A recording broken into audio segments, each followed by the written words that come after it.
Welcome, travelers. Today, we're going back to where it all began. Please remember to like and subscribe for more videos and let me know your thoughts down in the comments. In 1960, a large crystal carved with hieroglyphic runes was discovered. The US military claimed custody of the mysterious artifact and created Ward Prime for the purpose of studying the crystal and its runes. On September 30th, 1960, Dr. Ulrich Harsgaard believes that the crystal and its ancient runes are from Earth and will take some time to decipher. But only 1 month later, Dr. Harsgaard learns the name Clawbone, who through ancient texts claims to be from a land free of sickness and death. Now having an understanding of the ancient markings, Dr. Harsgaard attempts to teach the other researchers how to translate the runes. But his comrades start to believe that Dr. Harsgaard is becoming manic as he grows frustrated and they aren't able to comprehend the language the way he does. It's only when Dr. Harsgaard shows them evidence by opening a previously sealed door do they finally believe him and appoint him as overseer of the runes and further research. By June of 1961, Dr. Harsgaard, who originally believed that the crystal was a source of power, learned that the crystal is a viewing or transportation method. Clawbone calls the crystal a world stone, and Dr. Harsgaard also learns of the evolution of Clawbone's people, of other worlds, and instruction on how to virtually see these other worlds by creating mind-to-mind connections. It was here that the Dreamer experiments begin. The first Dreamer, codenamed Katerin, slept in Ward 1. She struggled to keep the connection to the other world. Drugs and sedation begin to be used to increase the lucidity of her dream state and strengthen the connection. Within 2 months, the staff have begun to steal controlled substances from medical storage lockers. They have reported experiencing severe stages of depression and have begun to request antidepressants. The research lead, named Schleiermacher, shares that when he fell asleep while monitoring Katerin, he began to experience vivid dreams of fire, horrible cryptids, and could hear the wails of damned souls. Dr. Harsgaard denies the request for antidepressants from staff and instead increases monitoring around medical storage lockers. The Dreamers of Ward 1, 2, and 3 are no longer required to be heavily sedated, but instead, their restraints should be tightened, as that should be enough. By February 1962, Dr. Harsgaard had developed an even deeper understanding of the messages written in the runes and the possibilities for the future of mankind. According to the runes, Clawbone and his people cannot enter Earth or other realms that are protected by an ancient code or guardians. However, at this point, the Dreamers have not made connections to any other worlds, and Dr. Harsgaard is becoming concerned if they will ever be able to make contact to any other world, or even to Clawbone. In September 1962, the Dreamer of Ward 2, named Gaston, began squirming and moving in his chair, showing signs of discomfort. Observers were uncomfortable monitoring him even though he was sedated. Schleiermacher believed that Gaston's mind was rejecting a connection to the World Stone, and Dr. Harsgaard again denies the request for deeper sedation. Until the unimaginable happened. Gaston gets up. He destroys equipment and overpowers researchers and guards, and finally shoots himself through the eye. Afterwards, a pathologist named Enji Sato examined Gaston's body and found fibrous growth in his brain tissue. It is still unknown if Gaston was aware of his actions or if he even had control of his own body. Inside of Ward 1, someone had attempted to make contact with Katerin. Whoever it was attempted to use her as a conduit to communicate with the researchers there, and the side effects left everyone dead.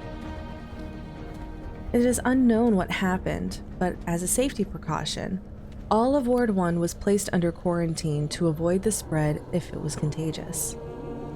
Bodies could later be seen being removed from Ward 1 by curious employees. The reasoning was never explained to the staff of Ward Prime. To them, they were simply soldiers whose names and rank did not exist. In Ward 3, an inferno breaks out around its dreamer. Harsgard and Schleiermacher later review the footage of the event, and in the very last frame, they see Clawbone. Clawbone attempted to connect to a dreamer's mind, and another tragedy took place. Dr. Harsgard then believes that Clawbone was the cause of the deaths in Ward 2.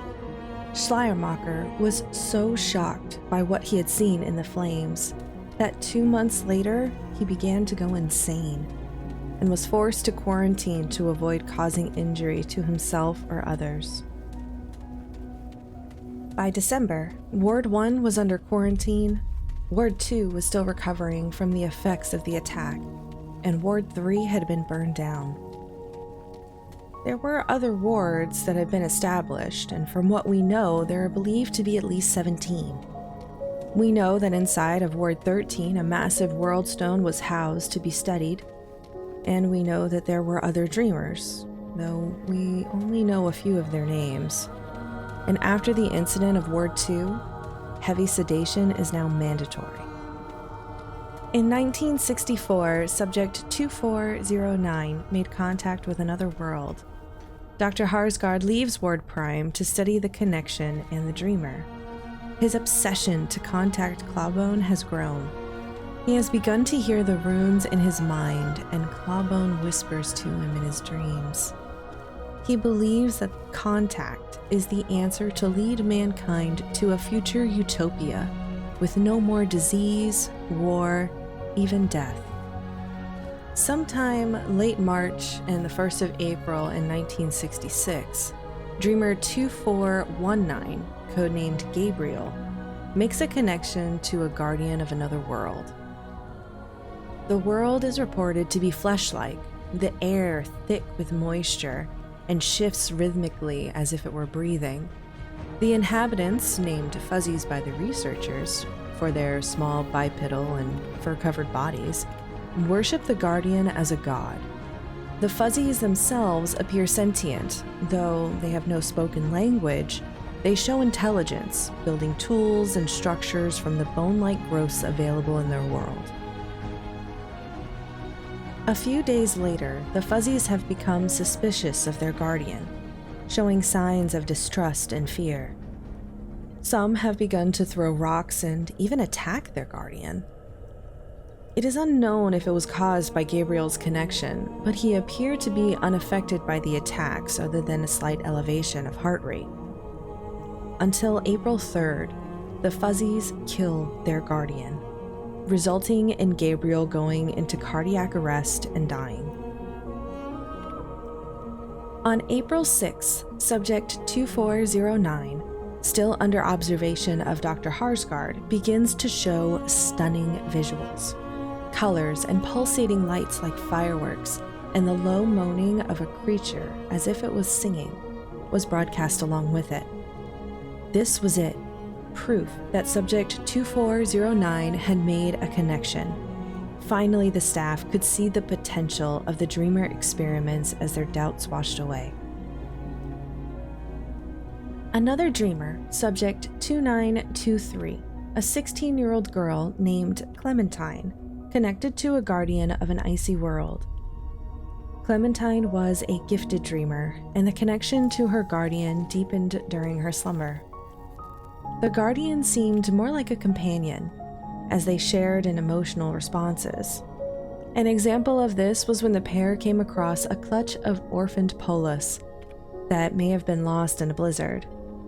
It appeared to sadden both of them, and per Commander Neville's orders, Clementine was to remain sedated until she stabilized again. This was a safeguard to avoid any unnecessary risk after what happened with Gabriel while Harsgard was about to connect to Clawbone. But on August 1st, 1967, Clementine began to show signs of agitation, as if she was having a bad dream. Her body thrashing about, breaking her restraints, causing equipment to fly across the room and injuring staff, and taking 3 orderlies to restrain her. The agitation for dreamers would happen again on August 13, 1967. Subject 3323, a 13-year-old girl, began to moan and cry out in her sleep. Medical teams rushed in, attempting to sedate her, but somehow she had the strength to keep 3 grown men at bay. And while they tried to restrain her, she thrashed so much and fought them, she broke her right forearm. In January of 1968, Clementine vanished. At the same time, Dr. Harsgaard brought his own dreamer connected to Clawbone online. Taken from her room in the ward to the icy planet of her guardian and far away from Clawbone's reach. Once again, while reviewing the footage of Clementine's disappearance, and on the very last frame, Clawbone once again reveals himself. The agitation of the dreamers was a sign something was getting close. A new dreamer was finally ready to take the place of Gabriel. Subject 2419-1, codenamed Casa. It would take months for Casa to connect to the world of the Fuzzies again, but she finally connected to a new guardian. It was vastly different from Gabriel's, but appeared to share some of its memories. It was aggressive towards what few Fuzzies remained. At this point, a plan was set in motion to have the first manned expedition take place in the world of the Fuzzies using Dr. Leto Apostolakis' theory of harmonic frequency. The frequencies would unlock the potential of the crystals and create a wormhole to allow actual transport between worlds. But a new species had invaded the world of the Fuzzies, called the Root. The Root hunted and massacred the Fuzzies as their bark-like environment claimed the planet. The Root were cruel and barbaric. This world was now considered highly dangerous, and the expedition was canceled. But Casa's connection to the world was maintained to continue monitoring the planet and the invasion. It is unclear if Dr. Harsgaard knew that Clawbone was one of the Root. His mind was being influenced by Clawbone, who was responsible for the tragedies that took place, claiming the lives of staff and dreamers. Dr. Harsgaard was obsessed in his quest for answers to bring utopia to mankind. He continued to push forward in his work, and no one questioned him or his rank. He was too well connected and could not be confronted.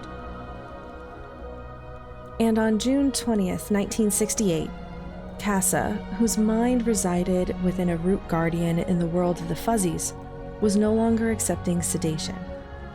The computer and equipment failed to carry out commands affecting not only the recording equipment, but the medical devices connected to Casa.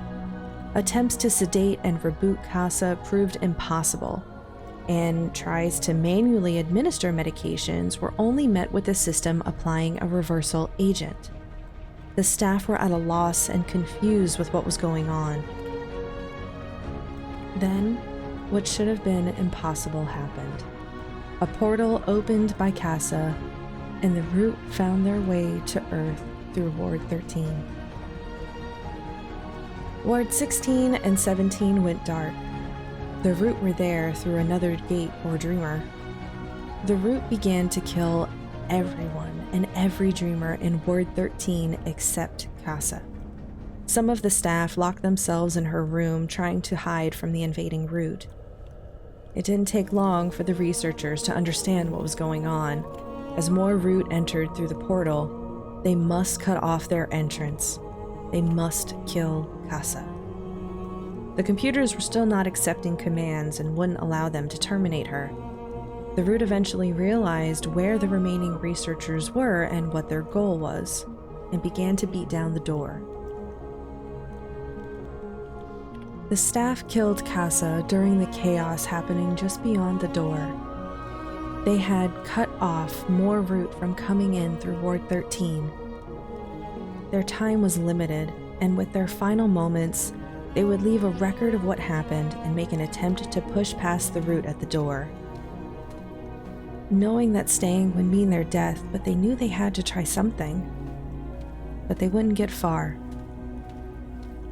The lower sections of Ward 13 and all levels under the World Stone in Ward Prime were sealed.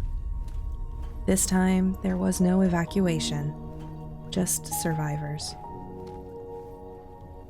Thank you all so much for watching or listening on this journey. Please remember to like and subscribe for more, and let me know what you think down in the comments. I'll see you next time, traveler.